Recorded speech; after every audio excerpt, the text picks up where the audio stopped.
Oh, welcome to Friday edition of Detroit in Black and White. I'm Adolph Mongo. Allan Lengel Hey, from hey. Gayline, Detroit. Jim Nardone. How you doing, Jim? Good evening. I'm well, thank you. Listen, and Vanessa is out raising money for her campaign. Here we are on the eve of election on Tuesday. I'll be glad when this shit is over with. What you think, Jim? I'll be glad. I'm leaving. I got to leave town. I can't stand it anymore. It's every little word. I guess it just goes on and on and on. They're all dishonest. Not really. It's politics. You know what?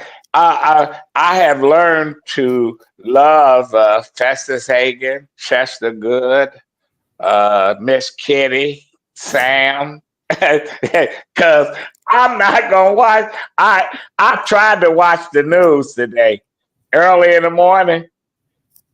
50 fucking commercials. I'm just tired of it. Allan, your take on this? I love those commercials. That's the favorite part of the show for me.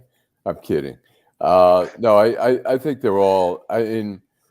Some are more deceptive than others. Both sides, but really, it's overwhelming after a while, and I think people are really, really sick of it. And the problem is we see all these campaigns have too much money. So they'll have 2-3 ads running back to back, and then the other side will have 2-3 ads, and it's just really, it's too bad. It's really, I guess, from the Supreme Court rulings and stuff, which have allowed all this dark money to just pile in for billionaires to pile in 100 million here or there. We're being inundated by. They have excess money, and they don't know how to spend it, and they just one ad after another. Well, but I learned some stuff. I'm tired of hearing about Tom Barrett. I'm tired of hearing about Curtis Hotel. Curtis Hotel is not his daddy. I knew his daddy, former Speaker of the House. Curtis Hotel is who is he is. He pretended to be a farmer or whatever the fuck he was doing. You know what? You do learn some things. I learned that Elon Musk was an illegal alien. He was here illegally. He came here. He's a Canadian citizen. I heard he was gay today. He came from South Africa. He loved apartheid. You know what? Can he vote? The fuck no, he can't vote. I don't think he can vote here. He's a U.S. citizen. Well, he's a what? He's a U.S. citizen. Yeah, he must. Oh well, he came through Canada, so he's a piece of shit. Didn't the vice president come through Canada too? Who? Ted Cruz? No, Kamala Harris. Didn't she live in Vancouver or something? She lived in Canada. Yeah, right. Well, not Vancouver. She was born. She was born right here in the USA. But the whole point of all this stuff is you learn all this stuff, and these people throwing shit on the wall, and here we are. The problem is that we don't. I take the time sometimes to sort of do some research on these commercials. Like they had the guy Don Rosenberg, if you've seen that commercial where he says, "My name's Don Rosenberg. I used to love Kamala Harris. I was a fan of hers or whatever." But she let out. He wasn't. He wasn't. I know. Then he says, she let out an illegal alien who then killed my son, and you're like, "Oh my God, what happened here?" And so you see, first of all, I see him on Fox in 2011 says, "Well, he was here legally under protected status." The guy got arrested for driving without a driver's license, was arrested, jailed, paid a fine, was released like most people would do. And then he hit his son, his son was on a motorcycle, and he hit him. And then I guess he tried to get away. He might have run over him again. Well, he served some time, but it makes it sound like she released an illegal alien who was like a multiple murder, had a record or whatever, and then went out and slashed his son's throat. But they've been doing it on both sides. And when they talk about abortion and And all of this shit is just, I'm just want this shit to end. Now, if you're watching us, I want you to like, subscribe. We're on Wednesdays. We on here. We are Friday and Saturday. This is Detroit in black and white. Well, We hopefully after Tuesday we'll see. Well, Donald Trump have a heart attack and die, or will the other side say, "Oh, democracy is gone"? Man, I just want to do a Michael Jackson. Give me some of that shit that he used to take that he didn't want to feel no pain. Propofol. Yeah. You just want it to be over. We all just want it to be over. All right. If you can put Adolph's contact number, if anyone has some propofol at home that they want to send and share with Adolph. 66666. Yeah, that ain't no question. Allan, I'll go to you. Your prediction for Tuesday. I am saying that, I mean, look, it could go either way still, but I think Kamala Harris is going to win. I think there's, I mean, you can take a million indicators. I always say it's like a Rubik cube. You hear one thing and you're like, oh no, it could be this way. Oh no, it'll be that way. I think the indicators are that she's going to win. I could be 100% wrong, as we've all, as we've seen. Nobody predicted in 2016 that Trump would win. I did. And Michael Moore did. Michael Moore did too as well. I did. But I would say that I think there's enough. I mean, I've looked at the third-party votes over 2016, 2020, and I don't think it's. I mean, and maybe you can. I sense in the Black community there's more enthusiasm for Kamala than there was for. Although there's still skepticism, no doubt. But well, you know what? We're not monolithic. People are gonna vote. Now, you know what? This is the first time in a long time that both parties have been trying to court African Americans and stuff. I like it. I might not like some of the people that say they want Trump, but I like it that we're in play. Everybody, right. It's important. That's what. We're important.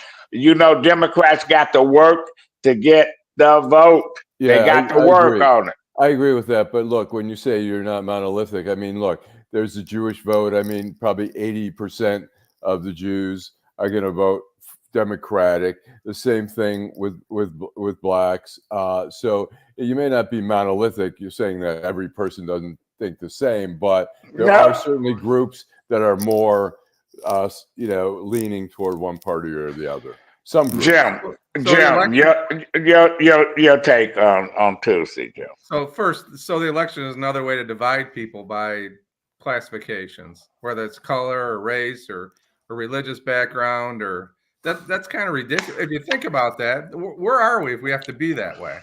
Why we've been that way for a long time, Jim. So I'll give you my take. Just a couple guesstimates. All right. I'm going to guess that Donald Trump will win Montana, North and South Dakota, and Kamala Harris will win New York and California. Oh, okay. Listen,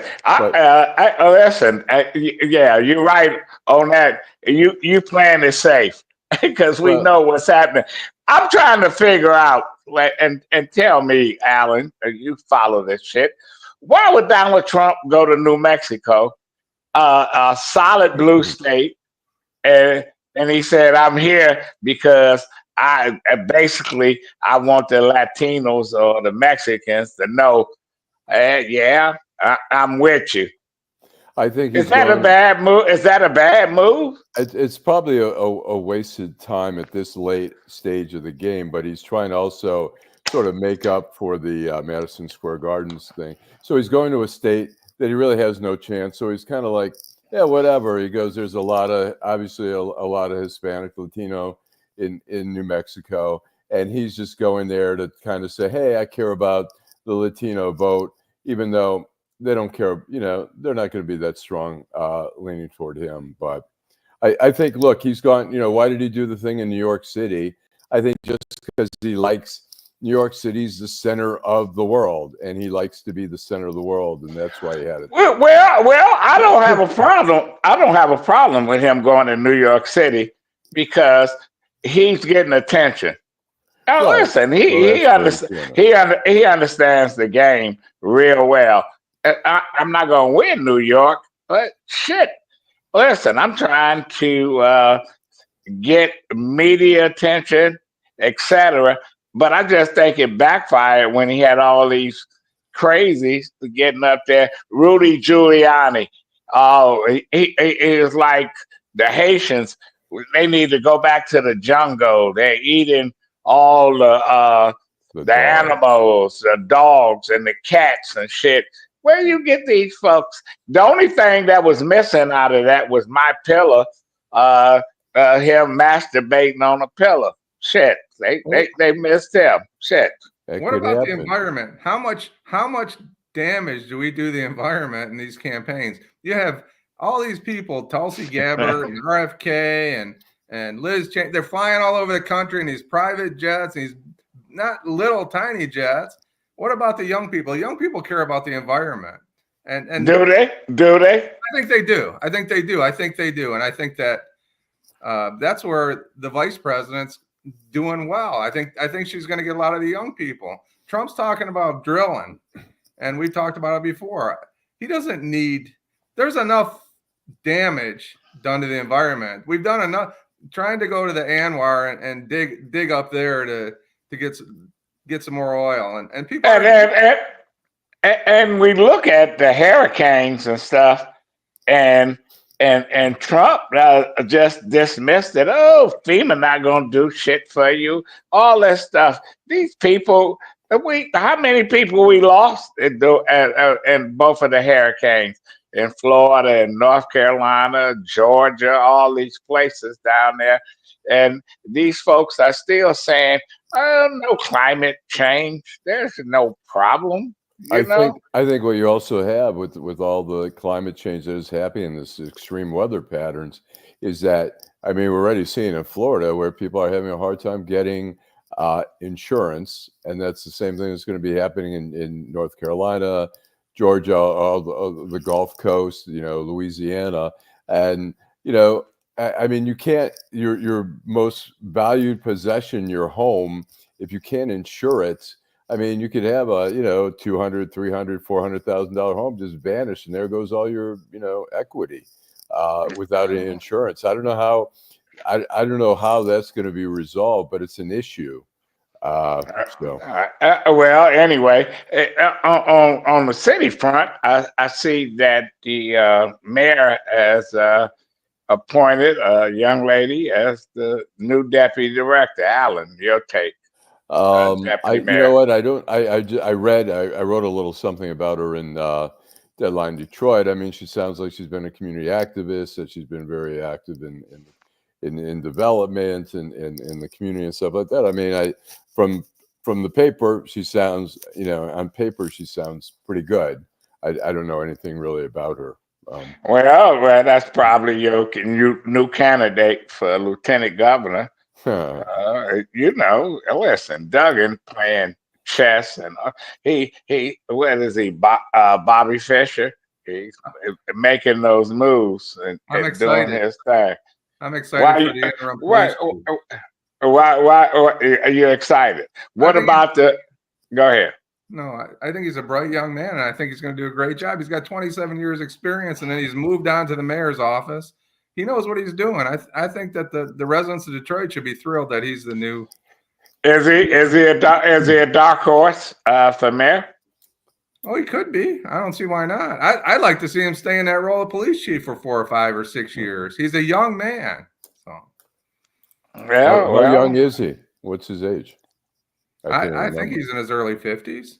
So yeah, okay. With us, that's anything that's young. You old, Lengel. I'm old. Jim older than both of us. Yeah. Jim, downriver, Gibraltar. What the fuck is going on in that city? Well, now the mayor is saying that their police chief is not out of a job. So I don't know what's going on. A couple road council people removed a great police chief. His name's Rick Tangway. I worked with him for about 20 years, and he moved down to Gibraltar, which is like a 12 or 15 man department from Trenton. He's doing a bang up job. The residents love him. I always say about Rick Tangway, I don't care who it is. Nobody worked harder than Rick Tangway. And I think maybe he's looking at some things that that the council didn't want dug into, and they decided to oust him. So he's filed a federal lawsuit, and the mayor he's a whistleblower. Yeah, well, they're gonna have to pay. We're gonna take a break. We're gonna come back, and we're gonna continue the conversation with Allan Lengel, Deadline Detroit, Jim Nardone, former police chief at Trenton. I'm Adolph Mongo. I love teaching others because when I first got into the healthcare field, people overlooked me. I was really a ninth grade dropout who had no education, but I was determined to make something of myself for my baby. So Motor City matched the funds I put into my business. They awarded me $20,000. So now I'm able to focus solely on first step healthcare training and give it everything it needs. All because I live in Detroit. With so many political ads right now, it's hard to know what to believe. You certainly need to know who the ad is for and who paid for it. So here goes. This is Carl Marlenga, candidate for Congress, and I approve this message. This ad paid for by Marlenga for Congress. Now that the legal stuff is out of the way, what you should know about me is that I'm a former prosecutor and judge. So actually, I guess that's more legal stuff. Look, here's what we really need. More straight talk, less partisanship, enforce the rule of law, prosecute violent criminals, and secure the border. But we also need to know where the law should not be, like a woman's right to choose. That's a big difference between myself and John James. He called abortion genocide and co-authored a plan for a nationwide total ban of abortion from the moment of conception, with no exceptions, even for victims of rape or incest. So now it's your turn to choose. I'm Carl Marlenga, and I hope I've argued my case well enough to earn your vote. Hello, Detroit. Election Day is November 5th, but why wait? Beginning Saturday, October 19th, you can vote early at one of Detroit's 14 early vote centers. Early voting runs through Sunday, November 3rd, so let your voice be heard and vote early. If you're voting by absentee ballot, return your ballot as soon as possible. For more information, visit our website or give us a call. And remember to vote, because it's not only your right, it's the right thing to do. Okay, we're back. Allan, have you voted yet? I did. I voted on the first day you were allowed to vote, on the Saturday when they opened up early voting in person. I went over on West Grand Boulevard. So yeah, I think it's phenomenal, just the enthusiasm around the country. And I mean, you're seeing lines in other states, like down in Georgia and other places where people are waiting in line for an hour in early voting, which is, I'm impressed, the enthusiasm. What do you think that signals? I think what it is that people are so, like, they're tired of sitting on the sideline, not being able to have a say in what's going on. So at the first opportunity that they can have a say in this race, they're jumping on it. That's the way I felt. I felt like I want to, I'm sitting on the sideline, but I think there's a lot of enthusiasm there, and on both sides, really. I think we're seeing a lot more Republicans voting early. Last time Trump told people don't vote by mail, it's fraudulent or whatever. And I think this time the Republicans have figured out that it's a wise thing to vote. Well, and you know what? I think that the key to this election, and people say it's to Hispanics, some people say it's the black voters, some people say it's Arab voters and some swing states. I think it's those Republicans out there that says, oh man, how we gonna take back the party?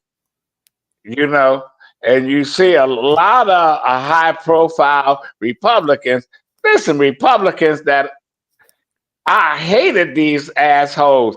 Dick Cheney, who stole a heart from somebody and then shot his hunting partner, Liz Cheney, who was listen. I wouldn't agree with her walking across the street, but they have made these people human.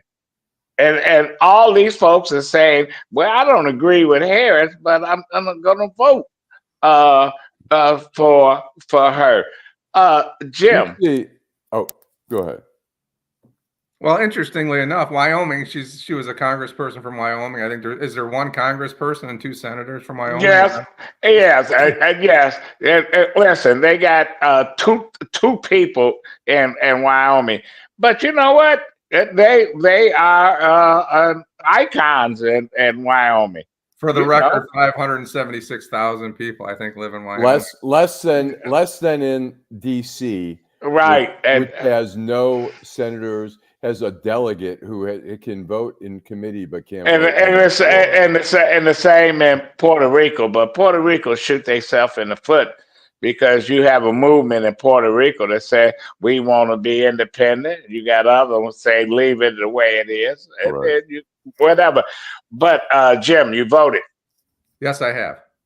Okay. The drop box. I want to say Liz Cheney has been trying to push George W. Bush to commit to. He's a fucking listen. He's full of shit. I blame the Bushes, the old man, for putting Clarence Thomas on the fucking Supreme Court. Yeah, you know the Bush is something else. Fuck them. But you know what? I think as I was going to say, the Republicans, look, they're not, the mainstream Republicans who are dying to get back and be part of the party again, are sitting out on the fringe outside of the MAGA.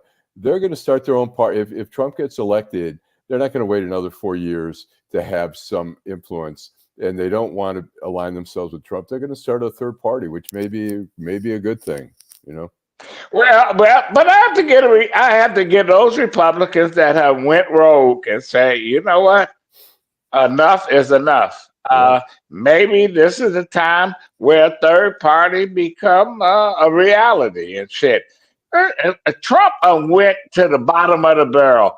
When you get a guy like Robert Kennedy Jr., who said there's a tapeworm in his head that's eating away his brains and shit, who's killing what is he killing? What animal did he kill today? He had a whale. I think that's a made-up story from a news, but but why would you own it? He doesn't deny it. No, he made it. It happened. Somebody dropped a bear in Central Park, and then he took credit for it. Is really what happened. If you ask me. Did he eat the heart and the liver? Shit. But let's go back to 2021. It's Lindsey Graham had every opportunity to put an end to Donald Trump, and he chose not to, right? No question about it. You're absolutely right, Jim. Mitch McConnell, McCarthy, Nikki Haley, all them condemned him. They all condemned him, and then they were out, before you know it, they were down at Mar-a-Lago. So it comes down to lack of courage, and that's relevant in both parties today, I think, and is what's caused a lot of the problems that we have. Well, I'm gonna tell you. Listen to this. Listen, and it may sound juvenile, but I'm gonna compare this. When I was in high school on the football team, we had a guy, and Lengel know him, and I'm not gonna say his name. He was on the team. He broke into the lockers while we was out practicing, and he stole money from several of his teammates, including me, and the coaches. He was good. He was a hell of a football player. So coaches, if he wasn't a good football player, they would have kicked him off the team. So the coaches came and said, well, we're going to have a vote whether or not that we should keep him on the team. everybody wanted to keep him on the team except me and and Steve Goldschmidt. Remember Steve Oh, yeah, Goldschmidt? sure. Yeah. Yeah, That's they exactly looked at the point. us. They looked at us and said, "Oh, you want him off?" I said, "Fuck him." You know what? I don't care how good he is. If he steals from his teammates and all this other shit, I'm like, this is ridiculous. And you know what? It's agree. ridiculous, and that's what the Republican Party is. It's a few people that have stood up and said, I'm not going to take this shit. You know, Joseph McCarthy could have been running the country if it wasn't for some Republicans that say, you know what, you damn lie. Whatever you saying is not true. But they don't let Trump say and do whatever. And they know that this guy, if he gets in, I think the game plan is they hope he get elected so he can just Fade one away. day we're gonna wake up, he gonna be dead or he gonna go crazy. You know? And J.D. Well, Vance, I mean, the idea is, I think, for J.D. Vance to carry on the MAGA legacy Right. Yes. after that, which could go on and on. I mean, it's such a egotistical kind of craziness there, but I don't know. We'll it won't be J.D. Vance. Even if Trump wins, I don't think J.D. Vance will be president. I don't. J.D. Vance is a lightweight. But anyway, Jim, your final thought. My final thoughts. I hope that everybody that votes in this election, whoever they vote for, whoever they believe in, they're able to look at everybody else's opinion and we can move on and forget about this nonsense, because no matter what happens, it affects the whole world, but it only affects us a little bit. So, Allan Lengel. I mean, I'll be glad when it's over. I think also the fact is that it's hard to. I mean, look, we still have time left of the Joe Biden administration with Kamala Harris, regardless of who wins this. And you can't run a country and you can't do international affairs when every word is examined, ends up in a commercial, and this side says if you do this, forget it, we're going to screw you, we're not going to vote for you. You can't operate a government when everything has to be decided on political. I mean, you have politics anyways, but now it's so magnified, every little thing, and you can't operate good government when every single thing you say, single thing you do is analyzed or through the eyes of politics. And so I'll be glad when Tuesday comes and maybe by Wednesday we'll know we'll have a result. I think they had the Secretary of State from Georgia on tonight on TV, and he was saying he thinks they'll have the votes all counted by 10:30 Tuesday night. So does either one of them have the courage? Does either one of those candidates have the courage to unite this country? Is a bigger question. Well, but no. What I think the biggest question is: do the folks like us have the courage to set aside our differences and say, okay, he's the president or she's the president, and we'll see how it goes. You know what? The thing is, when he was elected in 2016, obviously I was not happy about it, but I thought, all right, let's see, maybe all that crazy bullshit on the campaign trail, all his crazy talk, that was just, he's going to be presidential, but I don't feel like he ever became presidential in his behavior the whole time. So I'm kind of less, if he gets in, I have less of that. Well, let's see, maybe he'll do some good things. Barron Trump is going to be the Attorney General. That's if about he gets time. there. Hey, listen, man. See the Democrats. I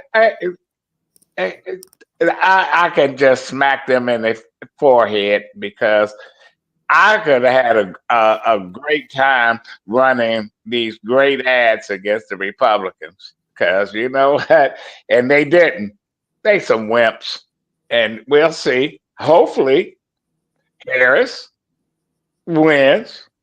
But, if she don't, and we deal with what we deal with. This is Detroit in Black and White. We'll see you tomorrow at 10 o'clock. Allan Lengel, thank you. Jim Nardone, thank you. Teresa, thank you. We're going to get Teresa on because people have been asking me, who is Teresa? Yeah, right. Teresa is the main queen of mean. The Wizard of Oz behind the curtain.